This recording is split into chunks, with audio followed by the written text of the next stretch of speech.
Ya, shalom. Kembali lagi kita akan mendengarkan renungan.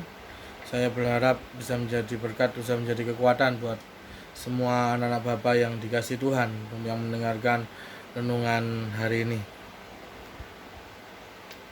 Tuhan tidak akan pernah meninggalkan kita.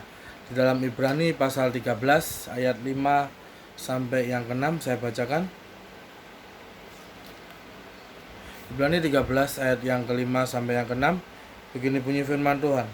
Janganlah kamu menjadi hamba uang dan cukupkanlah dirimu dengan apa yang ada padamu.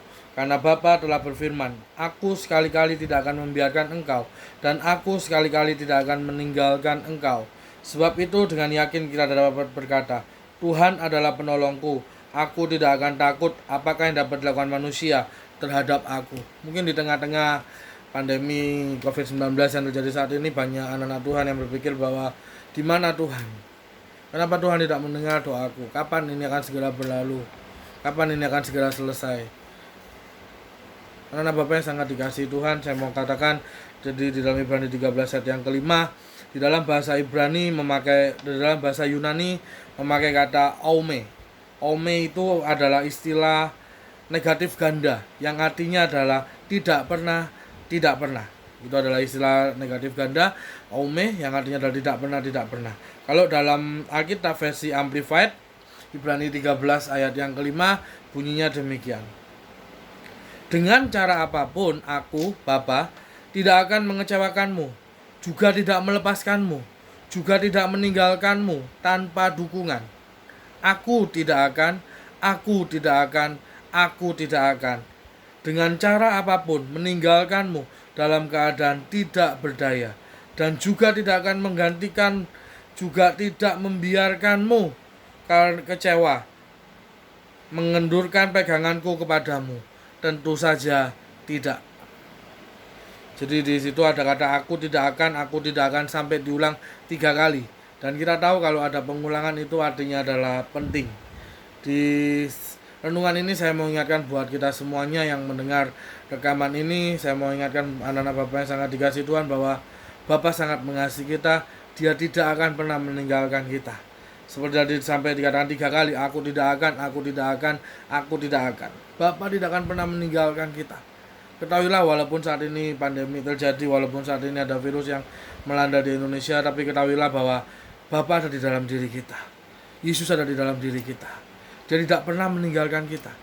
Sedetik pun dia tidak pernah. Bahkan tadi diulangi sampai kata 3 kali, aku tidak akan. Dan yang berikutnya anak-anak Bapak yang dikasihi Tuhan, saya mau tegaskan bahwa kita sangat dikenang atau disukai, begitu mendalam dikasihi oleh Bapa, dan sangat diberkati. Jadi ada 3 hal. Yang pertama sudah saya bagikan, kita tidak pernah ditinggalkan, Bapa tidak pernah meninggalkan kita. Yang kedua, yang ini ada 3 hal yang mau saya bagikan, yaitu kita sangat dikenang, disukai, kita begitu mendalam dikasihi oleh Bapa, dan kita sangat diberkati. Yang pertama adalah kita sangat dikenang atau disukai. Arti kata kenan atau diperkenan dalam menurut Kamus Besar Bahasa Indonesia artinya merasa senang atau suka, senang hati atau suka hati. Itu arti kata senang. Itu arti kata kenan atau disenangi. Kita dikenan atau kita disukai. Di dalam Efesus 1 ayat yang ke-6 saya bacakan. Efesus 1 ayat yang ke-6 begini bunyi firman Tuhan.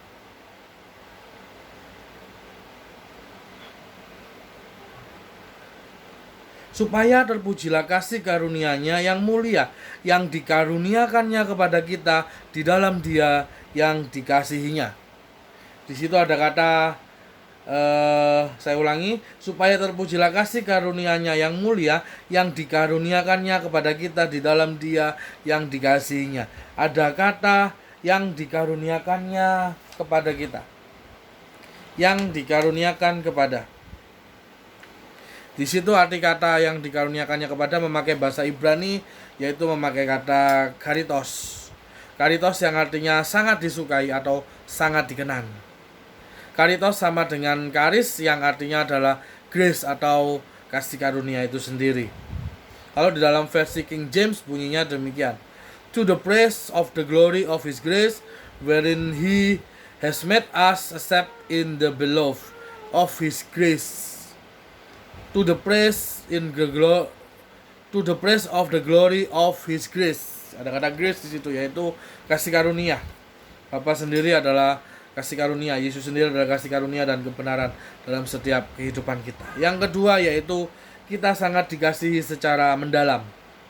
Yohanes 3 ayat yang ke-16. Ini saya percaya kita semua hafal ayat ini, Yohanes 3 ayat yang ke-16 ya. Dari sejak sekolah minggu ini sudah merupakan ayat hafalan. Yohanes 3 ayat yang ke-16 dikatakan demikian. Karena begitu besar kasih Bapa akan dunia ini, sehingga ia telah mengaruniakan anaknya yang tunggal, supaya setiap orang yang percaya kepadanya tidak binasa, melainkan beroleh hidup yang kekal. Di situ dikatakan karena begitu besar kasih Bapa akan dunia ini, bukan karena begitu besar dosa dunia ini, tetapi begitu besar kasih Bapa akan dunia ini. Bapa mendemonstrasikan kasihnya yang begitu besar, bagaimana dia begitu mengasihi kita. Kasihnya yang begitu besar, dia mendemonstrasikannya itu ketika dia mengutus Yesus, anaknya satu-satunya, the one and the only, anak tunggal Bapa, supaya mati menggantikan dosa-dosa kita. Mati disalib untuk menggantikan dosa-dosa kita. Di dalam Roma 5 ayat yang ke-7 sampai yang ke-9.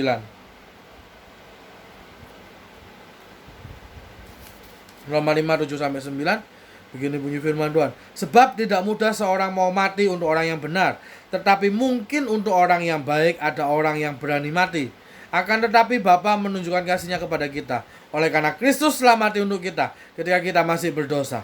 Lebih-lebih karena kita sekarang telah dibenarkan oleh darahnya, kita pasti akan diselamatkan dari murka Bapa. Sebab jikalau kita ketika masih seteru diperdamaikan dengan Bapa oleh kematian anaknya, lebih-lebih kita yang sekarang telah diperdamaikan pasti akan diselamatkan oleh hidupnya. Dan bukan itu saja, kita malah bermegah dalam Bapa oleh Yesus Kristus Tuhan kita, sebab oleh Dia kita telah menerima pendamaian itu. Haleluya.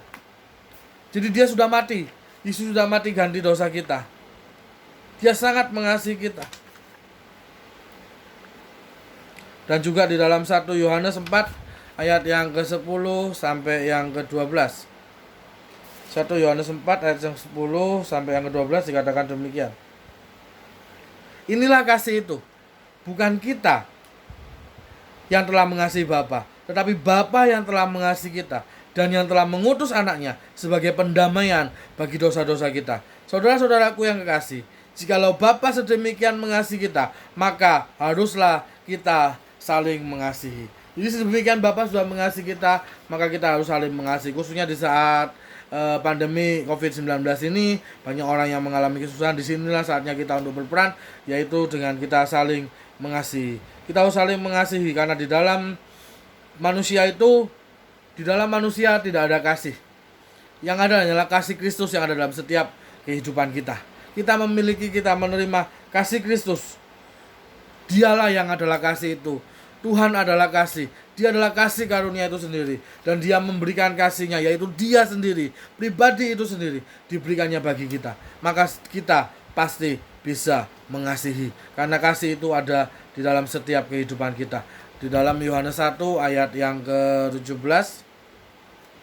Yohanes 1 ayat 17 dikatakan, sebab hukum Taurat diberikan oleh Musa, tetapi kasih karunia dan kebenaran datang oleh Yesus Kristus. Kasih karunia dan kebenaran itu adalah Yesus Kristus sendiri. Dia datang untuk kita. Dia datang. Kalau hukum Taurat diberikan oleh Musa, tetapi kasih karunia dan kebenaran datang sendiri berupa wujud, yaitu Tuhan Yesus Kristus. Jadi dialah sang kasih karunia itu yang ada dalam setiap kehidupan kita. Maka ketika dia ada dalam setiap kehidupan kita, maka kita pasti bisa mengasihi.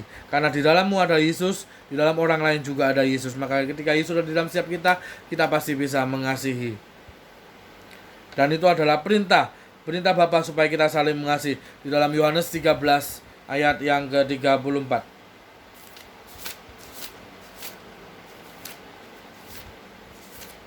Yohanes 13 ayat yang ke-34.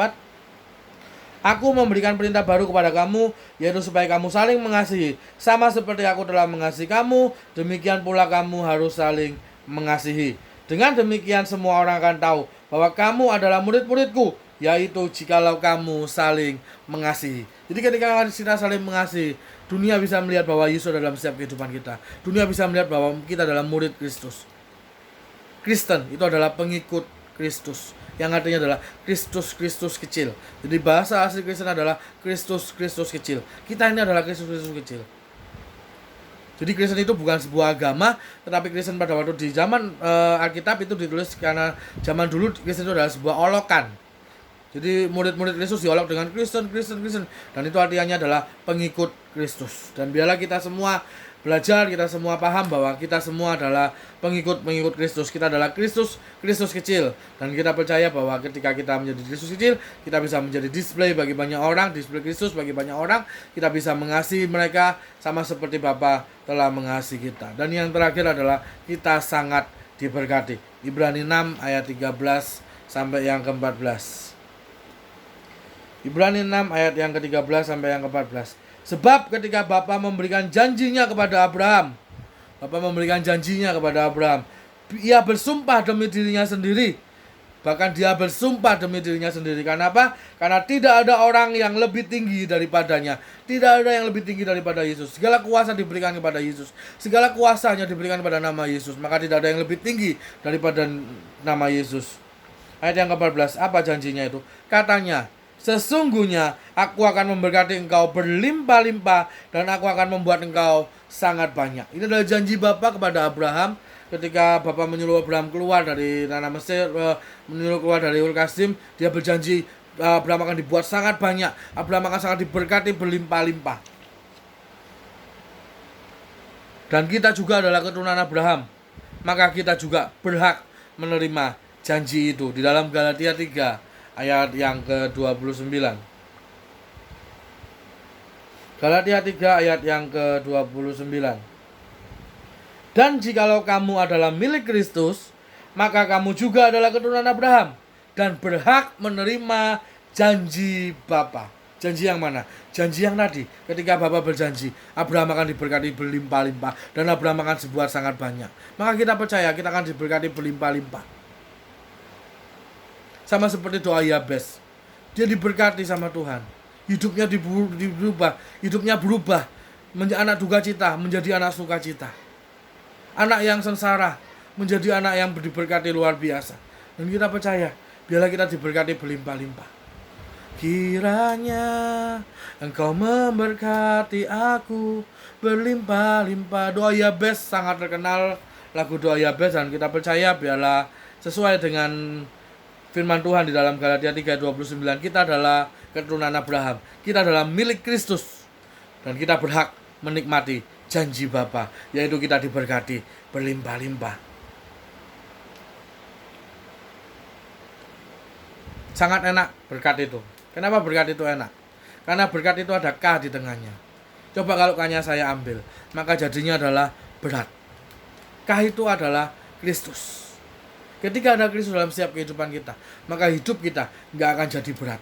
Hidup kita akan jadi berkat. Tetapi ketika tidak ada Kristus dalam hidup kita, maka hidup kita akan menjadi berat. Marilah kita belajar bersama-sama bahwa kita bisa memberkati banyak orang melalui setiap kehidupan kita, karena kita sudah diberkati. Dari awal Bapa menghendaki supaya kita diberkati. Dari awal. Makanya ketika dia naik ke surga, dia menumpangkan tangannya kepada murid-muridnya, dan dia menumpangkan tangannya, dia memberkati sampai dia naik, sampai dia menghilang ke surga. Karena dari awal dia menghendaki supaya kita diberkati. Supaya apa? Supaya kita juga bisa menjadi berkat bagi orang lain. Kita bisa menjadi display Kristus dimanapun kita berada. Mereka bisa merasakan Kristus, mereka bisa merasakan kasih Kristus melalui setiap kehidupan kita. Jadi biarlah kita belajar bahwa kita bisa menjadi display Kristus dimanapun kita berada. Melalui pandemi COVID-19 ini, saya percaya walaupun kita saat ini nggak punya uang, tapi saya percaya kita nggak akan bisa miskin. Karena apa? Karena kita punya sumber berkat.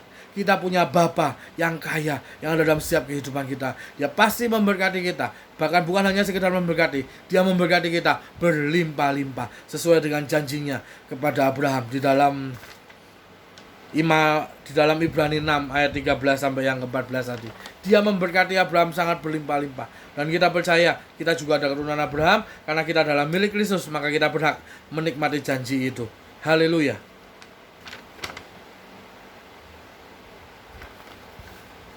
Biarlah kiranya renungan ini menjadi berkat bagi anak-anak Bapak yang sangat dikasih Tuhan dimanapun berada. Dan biarlah aku percaya kita semua diberkati Tuhan. Kita percaya, kita bersama-sama berdoa, biarlah semua yang terjadi saat ini, pandemi COVID-19 akan segera berlalu, akan segera selesai dengan kuasanya Tuhan yang ajaib. Dan efek samping belakangnya yaitu masalah ekonomi, Tuhan juga akan membereskan. Tuhan akan memulihkan setiap keperluan kita. Tuhan akan memberkati kita sesuai dengan janjinya. Biarlah melalui renungan ini kita mau sama-sama dikuatkan, diberkati, karena kita percaya yang tadi pertama adalah Bapa tidak akan pernah meninggalkan kita sedetik pun. Dan yang kedua, kita sangat dikenan atau disukai, kita sangat diberkati, sangat mendalam dikasihi, dan kemudian kita sangat diberkati. Ada 4 poin yang sudah saya bagikan. Yang pertama yaitu Tuhan tidak pernah meninggalkan kita, kemudian kita sangat dikenan, kita sangat dikasih begitu mendalam, dan kita sangat diberkati. Biarlah ini menjadi kekuatan dalam setiap kehidupan kita dalam menghadapi pandemi COVID-19, dan biarlah kita tetap tinggal di rumah, stay at home. Biarlah pandemi COVID ini segera berlalu. Ini adalah waktu kita untuk tetap mendekatkan diri kepada Tuhan dan kepada keluarga yang kita kasihi. Haleluya. Jadilah percaya, jadilah sehat sempurna, jadilah diberkati. Amin.